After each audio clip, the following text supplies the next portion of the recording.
I'm Laverne Gill, and this is Reston's African American Legacy Program. My co-host is Eulene Bevins, and our guest today is Gloria Durham. Now, you may have seen her on this side of the interview, but now we have an interview that we want to share with you that we are doing with her. Welcome, Gloria. Thank you. Gloria, tell us a little bit about your stay in Reston and some of the things you did before you came here when you were in California. Okay.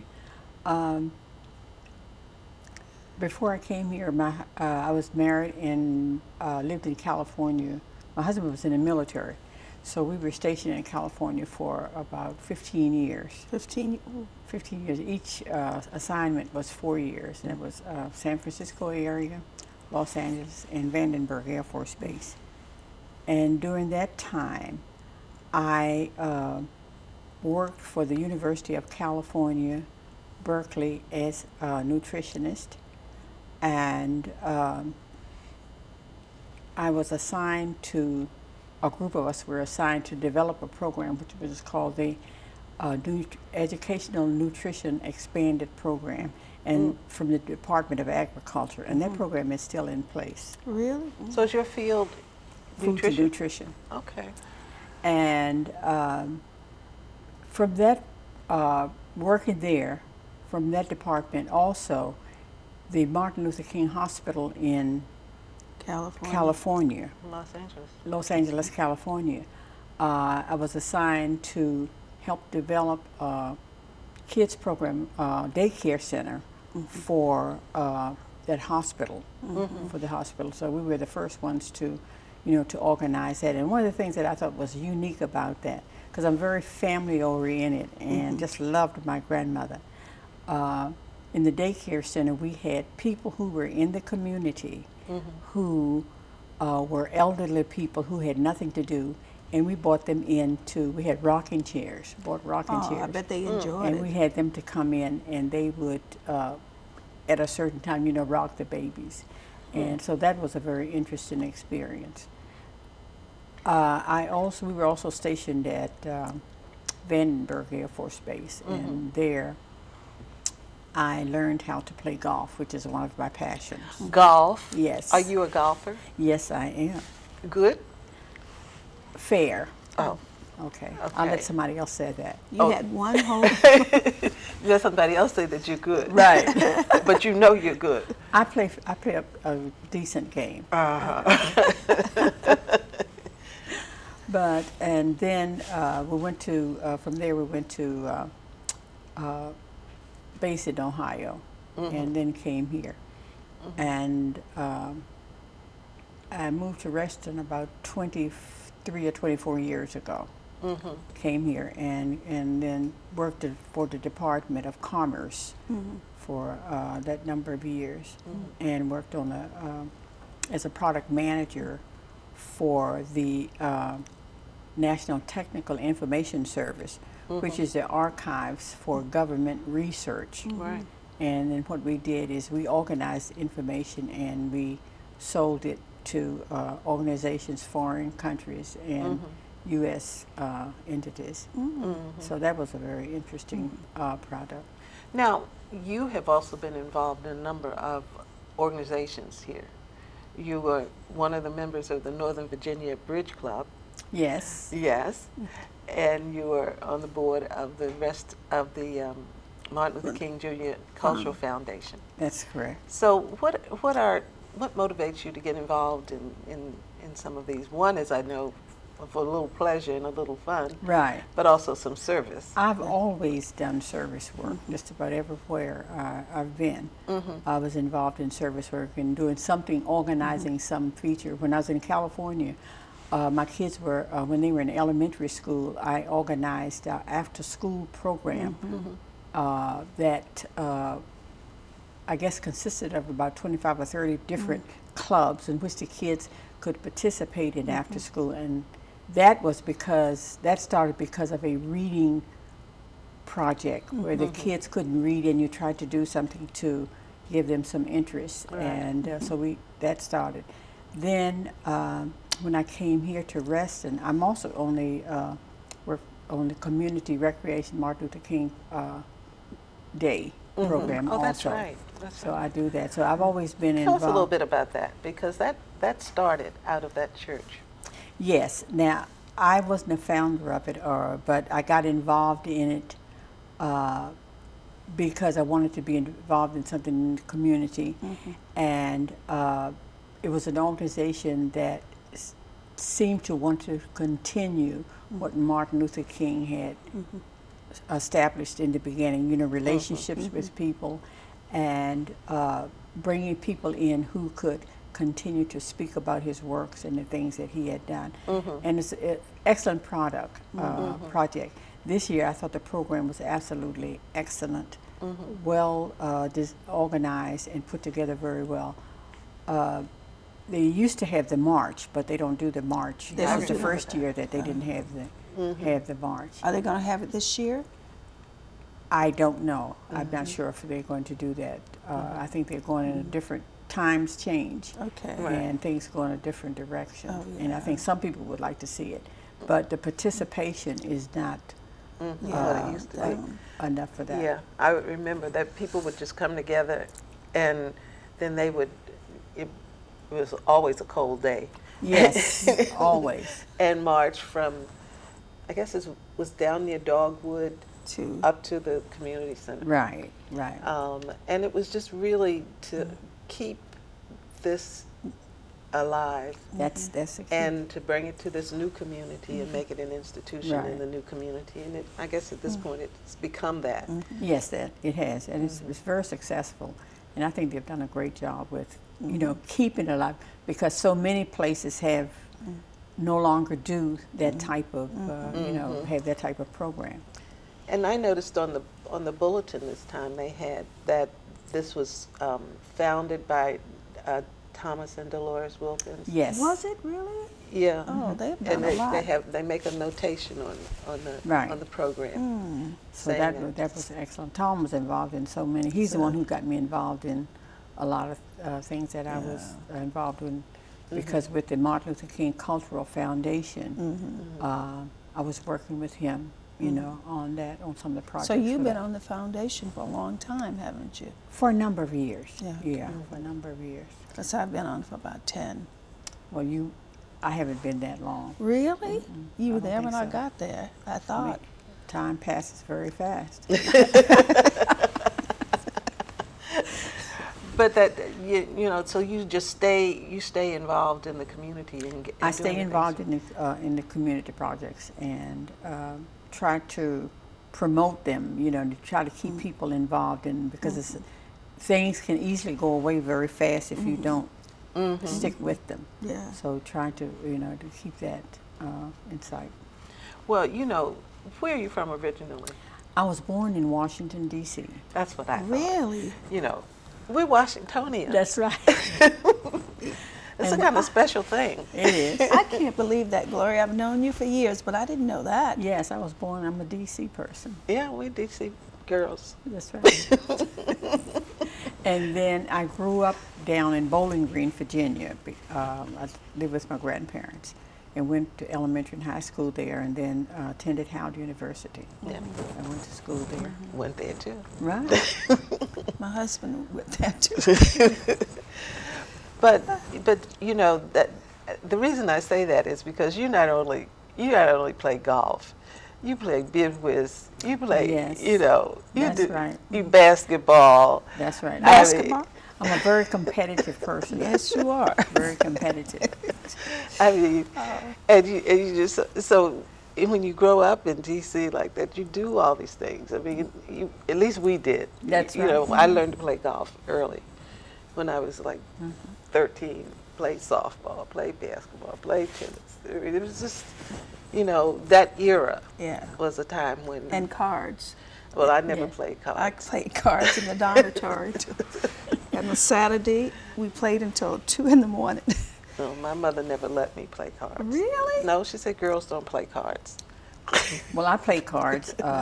In fact, I have an uncle that's 101 years old, And he still, and he still plays cards, and he's very competitive. yeah. So that's you know, but that's the mark of somebody who's had those kinds of exposures. But Gloria, you are always such a fashion plate, and so look at you. Where do you get this style from that you bring to us? My mother. My mother was very fashionable. She knew how to pick things out for for us, and even in her elderly years, she could buy something for me and it would be just a perfect thing. But she was always very. Was she tiny too? Yes, yes, medium size. Okay. I'm interested in your church background. We were talking a couple of weeks ago about your family and the churches that they founded or being a part my of. my great grandfather was the founder of the church that I attended, which was the Second Mount Calvary Baptist Church in Milford, Virginia, and he gave the land to build the church. And he, the church, some years ago burnt down, but it was rebuilt. But it's been a church that I attended all of my life. And then recently, I found out that another, on my grandfather's side of the family, that this church, the name is St. John Baptist Church, and they're getting ready to celebrate their 150th anniversary. What? And my great-great-great-grandfather was one of the founders of that particular church. So the celebration is in May. So we're going to be attending that. So your roots are really in Virginia. My roots are really in Virginia, and Yeah, so- heavily based on the religious side because of church, and those were the activities and things that we attended, and got that good foundation. Well, you know, that's interesting because sometimes people move to a place like Reston and then they lose sight of their religious connections. They lose sight of how they were brought up, and then they have to come back out of that. Right. But right. you're I've in stayed with it and stayed been with with it, and also my children are involved. We're always in church. They were brought up in the church also. Well, that speaks to your good, breeding, and as they say, you're to the manner born. Oh, I want to say thank you so much, Gloria, for being on that side of the seat this morning and with us. And so I just enjoy listening to your stories. I know you could regale us with some more, but you're just being such a lady today that I appreciate your coyness. Thank you. But I want to say that you've done this before, but you know what we do. Yeah, I'm on the other side now. Yes, you are, and we just want to thank Thank you you. for being, you're a foundational person, a person who is like at the foundation of things, Right. and you try to stay back, but it's hard to let your light dim when it shines so brightly. Thank you for saying that.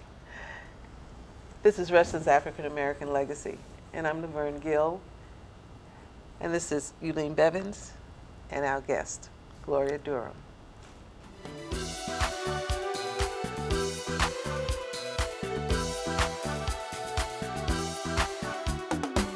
My guest today, you've seen here before, Eileen Smith, but she's here to talk about somebody else today, somebody special to Reston and to her.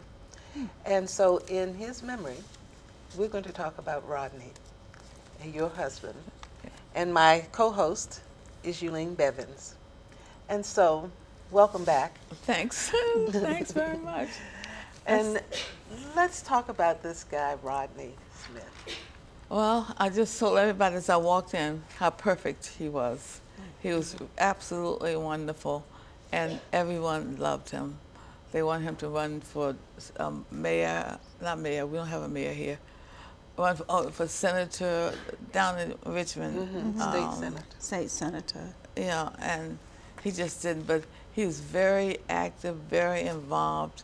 If and he traveled a lot. So if he was home, he came home Wednesday night. Thursday morning, he'd go to the store, do grocery shopping, and it takes so long. And somebody would call me and say, Eileen, I just saw Rodney taking somebody home at the town center. And that's where he was. If he saw somebody, if you need a ride, he'd pick you up and take you home. And I'm there waiting for whatever I'm waiting for. So he was a real good person. He was a perfect, I always called him perfect. He was a perfect husband, a perfect father. And when he was home, I didn't have to do anything. He did the shopping, took care of the kids. He was absolutely wonderful. So when we moved here from Boston, And what year was that? What yeah, year? it's 1968, August. 68. End of August 68. He, we were always involved in Boston politically and socially, and had organizations that he started. So when we came here, he said, well, once we meet someone, because we were, in 68, I think there were, how many blacks? 6,000 maybe. Blacks, not that No, many not in that many. Reston. Period. No, Period. No, not that many. Not that Not- many. In Reston, it may have been 1%. You know. No, of all Restonians. Yeah. Yeah. No, there It wasn't wasn't 6,000? Not No, in 68. no. Oh, my Because memory. who was it? There was the article came out in Ebony. Was that 68, 67? But there weren't that many African But Americans. anyhow, there were But you very few Very few. African Americans. We call them blacks in Reston when Yeah. we moved here.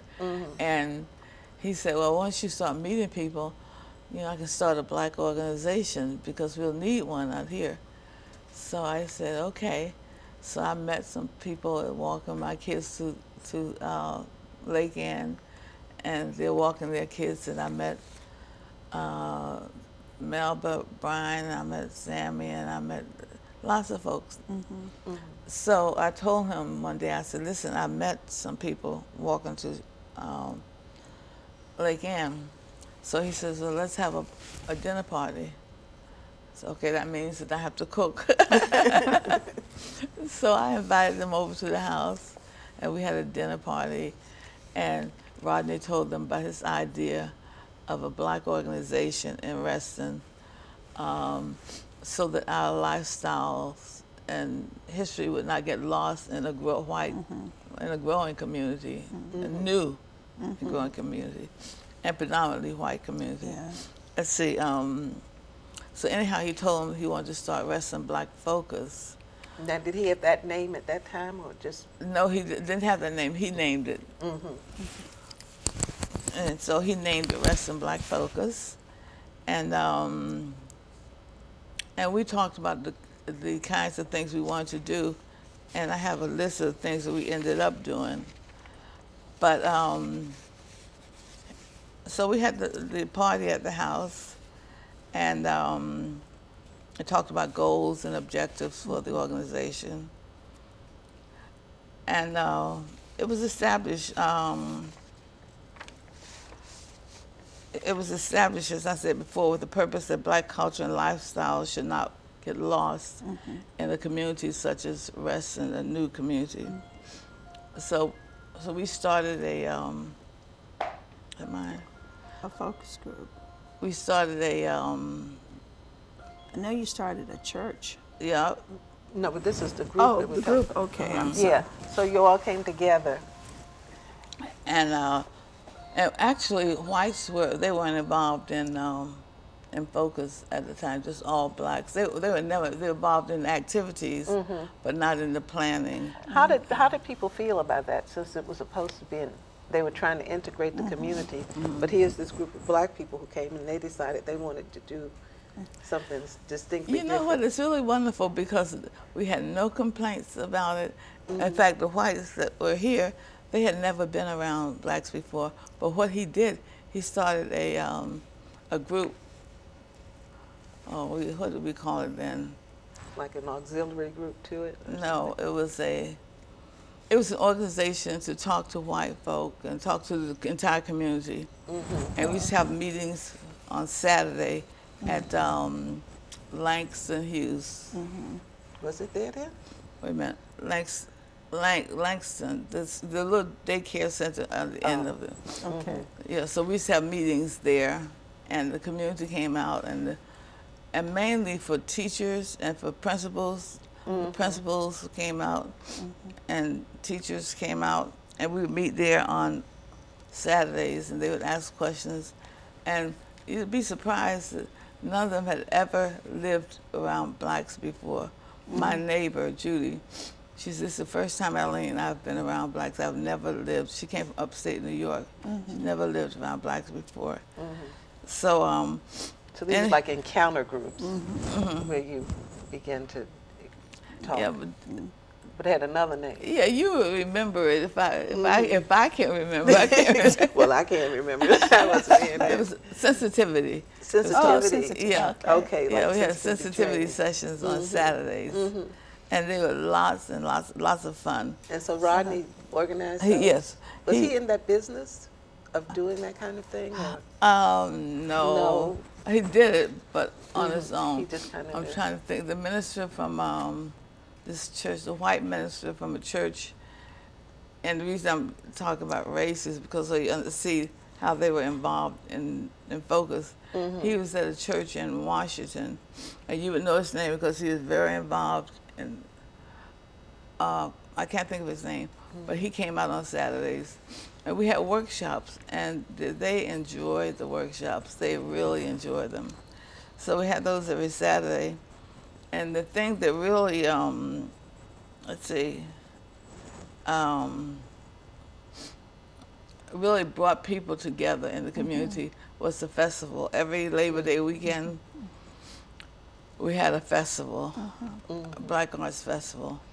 And we had people from all over Yeah, because I coming. attended some of those. They were fun. Weren't they fun? Yes, they were. And I don't have my book, but they had, we invited great speakers. All the politicians from the area attended.